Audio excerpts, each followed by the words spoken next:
Once again, our readings make me reflect back on my time serving in City Year.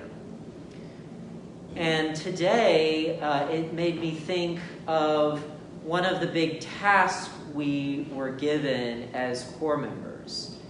And that was getting in-kind donations. So as opposed to just getting money so we could go out and get things, this was talking to local businesses and actually getting the items that we needed for whatever event we were putting on. Now, with all the fundraising that City Year as an organization did, you would think that we would need to do this quite a bit. But it was something that was very much encouraged by our City Year leadership.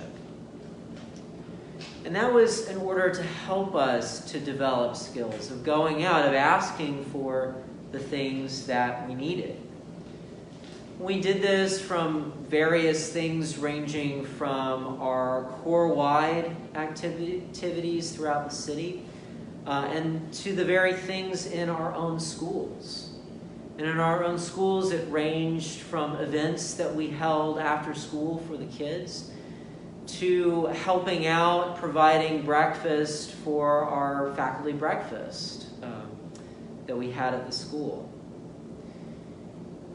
And one of the things I remember is that when we did get food in, particularly for things like that faculty breakfast, somehow we were able to get enough food in that those of us in our team, after we fed the teachers, after we've fed some other people, some of the students, some other people throughout the school, we still had enough to take home to feed some of us for a week or two afterwards. Now, my experience of in-kinding in many ways seems like the feeding stories that we hear today, these miracles that we hear in 2 Kings and in our gospel. And part of that's because we're making a huge meal out of such little. But it's also because there are other lessons that we can gain from these stories. Now, in City Year, the mantra is something like, it's all for the kids. Even when we put on things like the faculty breakfast, it was about helping those teachers, helping those people who were helping these kids in turn. Many of us in the Corps were on food stamps throughout the years, so getting food for other people sometimes seemed like it should actually take a backseat to our own needs.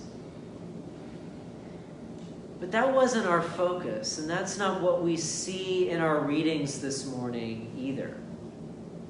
In 2 Kings with Elisha, the person bringing the food to him, this is the food, the first fruits that was set aside for the priest, for the servants of God. In other words, this was Elisha's due. But instead of taking it, Elisha makes sure that all the other people around him are fed. And miraculously, they're able to be fed with such little food.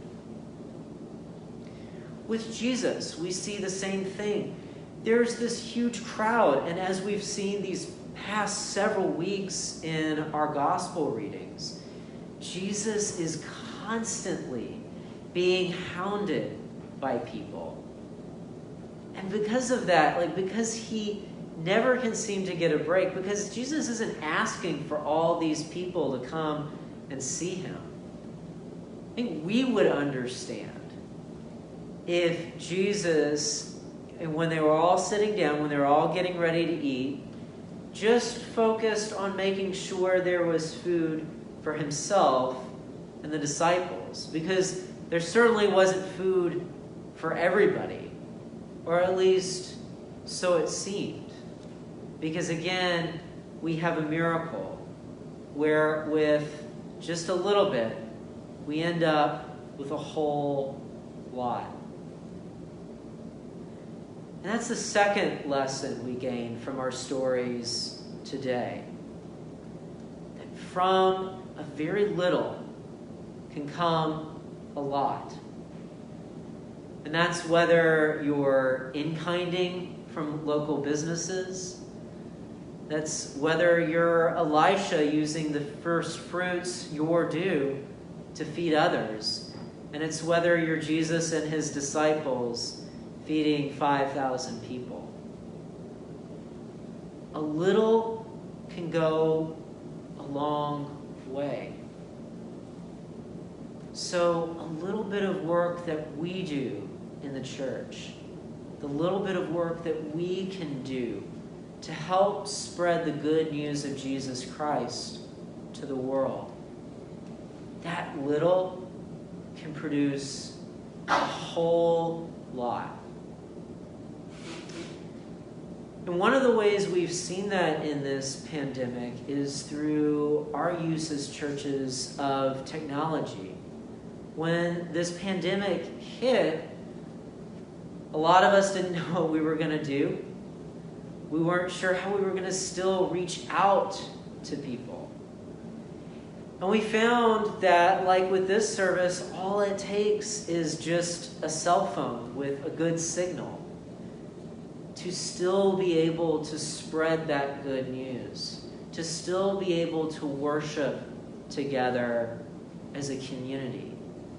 This is one way that we've used just a very little to do a whole lot. So if we can do a whole lot with just a little, how much more can we do when we have a whole lot to work with? And fortunately, here in our parish, as well as with the entire church, we have a lot of resources. We have you.